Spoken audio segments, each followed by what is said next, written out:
Good day, I'm Kenneth Banapan and my other groupmates tackling about Tower of Hanoi by using dynamic programming. But before that, what is dynamic programming? Dynamic programming is similar to divide and conquer algorithm but differs in the fact that sub-problems are not independent. Dynamic programming solves each sub-problems and saves answer to avoid repetition, and typically applied to optimization problem. This method was developed by Richard Bellman in the 1950s and has found applications in numerous fields. To tackle about what is Tower of Hanoi, I introducing to you Julian Aurelio. I'm Jolian M. Aurelio and I'm gonna discuss about the Tower of Hanoi. Tower of Hanoi is a mathematical game or puzzle. The objective of the puzzle is to move the entire stack to another rod, obeying the following rules. First is only one disc may be moved at a time. Second, each move consists of taking the upper disc from one of the rods and sliding it onto another rod, on top of the other disc that may already be present on that rod.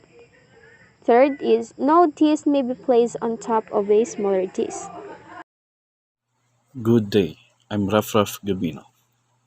Tower of Hanoi Step 1. Characterize the structure of an optimal solution. Move all disk 3 from one peg to another. Minimize the number of moves. Tower of Hanoi Step 2. Recursively define the value of an optimal solution. Move n minus 1 disk from A to B. This leaves this n alone on a peg A. Move disk n from A to Z. Move n minus 1 disk from B to C so they sit on disk n. Each step is considered a sub-problem. Hi, I'm Ezekiel Bitoon, your next reporter. My part of our report, Tower of Hanoi, Step 3. Compute the value of an optimal solution in a bottom-up fashion. First, compute for n equals to 1, 2, etc. Second, save steps in table. If you see the table, we have number of desk move, or sub-problem, moves, or problem. The number of desks 1, desk move 1, move or sub-problem 1 to E, moves or problem and to C. 2, 1, 1 to I, and minus 1 to B. 2, 2 to E, and to C. 1, 1 to E, and minus 1 to C. The symbol of start is S. The symbol of intermediate is I. The symbol of end is E. And the next reporter, Angelila Garcinella. Thank you. Tower of Hanoi, Step 4. Construct an optimal solution from computed information. Move n negative 1 disk from A to B. Leave this in alone in peg 1. Number of disks 2. Disk move 1 to 1. Move sub-problem 1 to I, 2 to E, 1 to E. Moves problem. Number of disks 3. Disk move 1 to 1. 1 move sub-problem 1 to E, 2 to E, 1 to E. And move problems 1 to C, 2 to B, and 1 to B. Tower of Hanoi, Step 4, Continuation. Move this N from A to C. Number of this 1. This move 1. Moves from problem 1 to E. Number of this 3. This move 1 to 1, 3.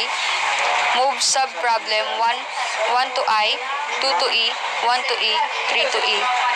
Moves problem n negative 2 to C, n negative 1 to B, n negative 2 to B, n to C.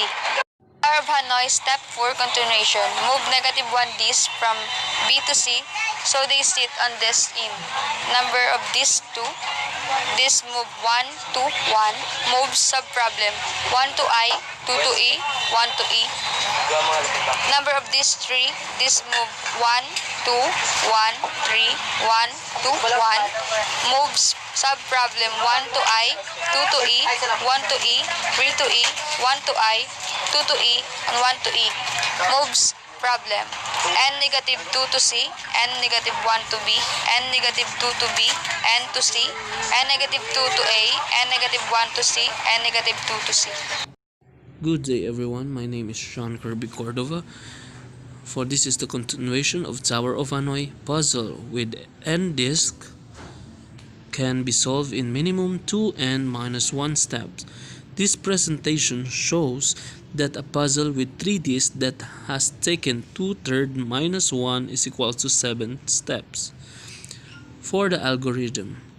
To write an algorithm of Tower of Hanoi, first we need to learn how to solve this problem with lesser amount of disk. Say 1 or 2, we mark 3 towers with name, source, destination, and aux, only to help moving the disk. If we have only 1 disk, then it can easily be moved from source to destination peg. If we have 2 disks, first, we move the smaller disk to auxiliary peg, then we move the larger disk to destination peg, and finally we move the smaller disk from aux to destination peg.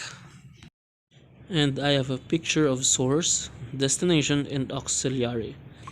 So now we are in a position to design an algorithm for Tower of Hanoi with more than 2 disks. We divide the stacks of disks in 2 parts. The largest disk or n disk is in one part and all other is n negative 1. Disks are in the second part.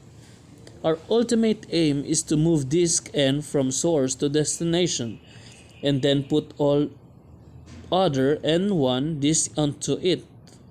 We can imagine to apply the same in a recursive way for all given set of disks. And this is Tower of Hanoi. Thank you very much.